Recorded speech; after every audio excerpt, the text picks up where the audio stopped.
KaraokeBooks. Treasure Island.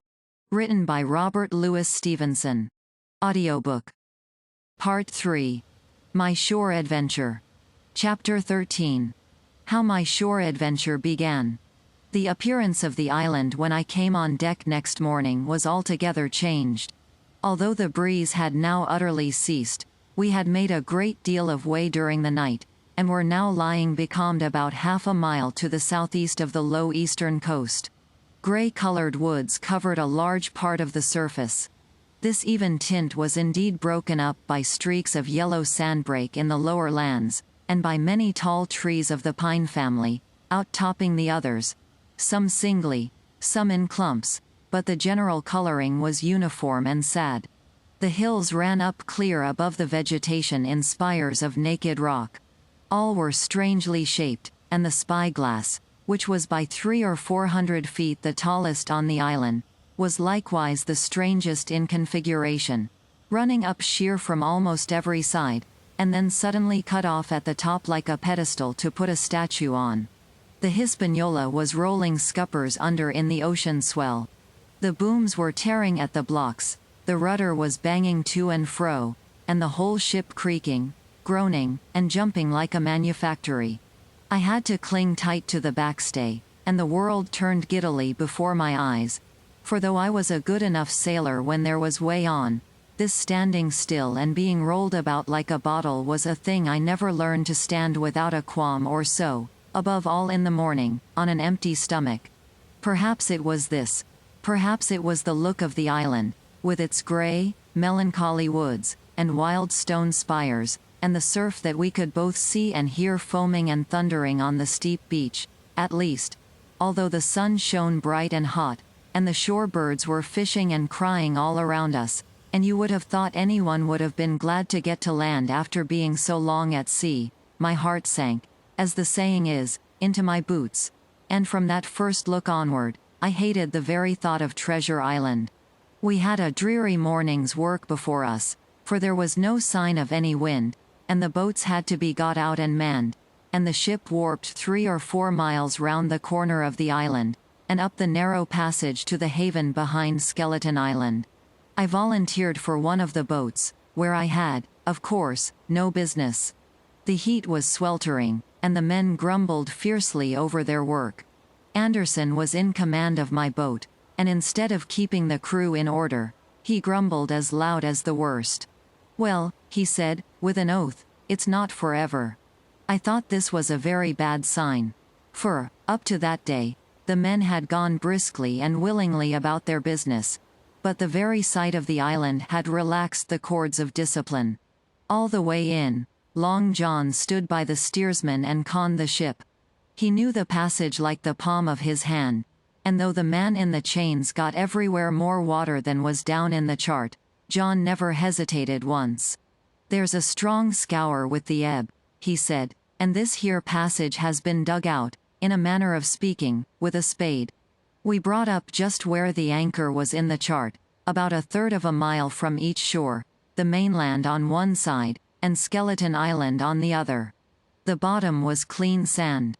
The plunge of our anchor sent up clouds of birds wheeling and crying over the woods, but in less than a minute they were down again, and all was once more silent. The place was entirely landlocked, buried in woods, the trees coming right down to high water mark, the shores mostly flat, and the hilltops standing round at a distance in a sort of amphitheater, one here, one there. 2 little rivers, or, rather, 2 swamps, emptied out into this pond, as you might call it, and the foliage round that part of the shore had a kind of poisonous brightness. From the ship, we could see nothing of the house or stockade, for they were quite buried among trees, and if it had not been for the chart on the companion, we might have been the first that had ever anchored there since the island arose out of the seas. There was not a breath of air moving, nor a sound but that of the surf booming half a mile away along the beaches and against the rocks outside. A peculiar stagnant smell hung over the anchorage, a smell of sodden leaves and rotting tree trunks. I observed the doctor sniffing and sniffing, like someone tasting a bad egg. "I don't know about treasure," he said, but I'll stake my wig there's fever here. If the conduct of the men had been alarming in the boat, it became truly threatening when they had come aboard. They lay about the deck growling together in talk. The slightest order was received with a black look, and grudgingly and carelessly obeyed. Even the honest hands must have caught the infection, for there was not one man aboard to mend another. Mutiny, it was plain, hung over us like a thundercloud. And it was not only we of the cabin party who perceived the danger. Long John was hard at work going from group to group, spending himself in good advice, and as for example no man could have shown a better. He fairly outstripped himself in willingness and civility. He was all smiles to every one. If an order were given, John would be on his crutch in an instant, with the cheeriest, "Aye, aye, sir," in the world. And when there was nothing else to do, he kept up one song after another, as if to conceal the discontent of the rest. Of all the gloomy features of that gloomy afternoon, this obvious anxiety on the part of Long John appeared the worst. We held a council in the cabin. "Sir," said the captain, "if I risk another order, the whole ship'll come about our ears by the run. You see, sir, here it is. I get a rough answer, do I not? Well, if I speak back, Pikes will be going in 2 shakes. If I don't, Silver will see there's something under that, and the game's up. Now, we've only one man to rely on." "And who is that?" asked the squire. "Silver, sir," returned the captain. "He's as anxious as you and I to smother things up. This is a tiff. He'd soon talk 'em out of it if he had the chance, and what I propose to do is to give him the chance. Let's allow the men an afternoon ashore. If they all go, why, we'll fight the ship. If they none of them go, well, then, we hold the cabin, and God defend the right. If some go, you mark my words, sir, Silver'll bring 'em aboard again as mild as lambs." It was so decided. Loaded pistols were served out to all the sure men. Hunter, Joyce, and Redruth were taken into our confidence, and received the news with less surprise and a better spirit than we had looked for, and then the captain went on deck and addressed the crew. "My lads," said he, "we've had a hot day, and are all tired and out of sorts. A turn ashore'll hurt nobody. The boats are still in the water. You can take the gigs, and as many as please may go ashore for the afternoon. I'll fire a gun half an hour before sundown. I believe the silly fellows must have thought they would break their shins over treasure as soon as they were landed, for they all came out of their sulks in a moment, and gave a cheer that started the echo in a far-away hill, and sent the birds once more flying and squalling round the anchorage. The captain was too bright to be in the way. He whipped out of sight in a moment, leaving Silver to arrange the party, and I fancy it was as well he did so. Had he been on deck, he could no longer so much as have pretended not to understand the situation. It was as plain as day. Silver was the captain, and a mighty rebellious crew he had of it. The honest hands, and I was soon to see it proved that there were such on board, must have been very stupid fellows. Or, rather, I suppose the truth was this, that all hands were disaffected by the example of the ringleaders. Only some more, some less, and a few, being good fellows in the main, could neither be led nor driven any further. It is one thing to be idle and skulk, and quite another to take a ship and murder a number of innocent men.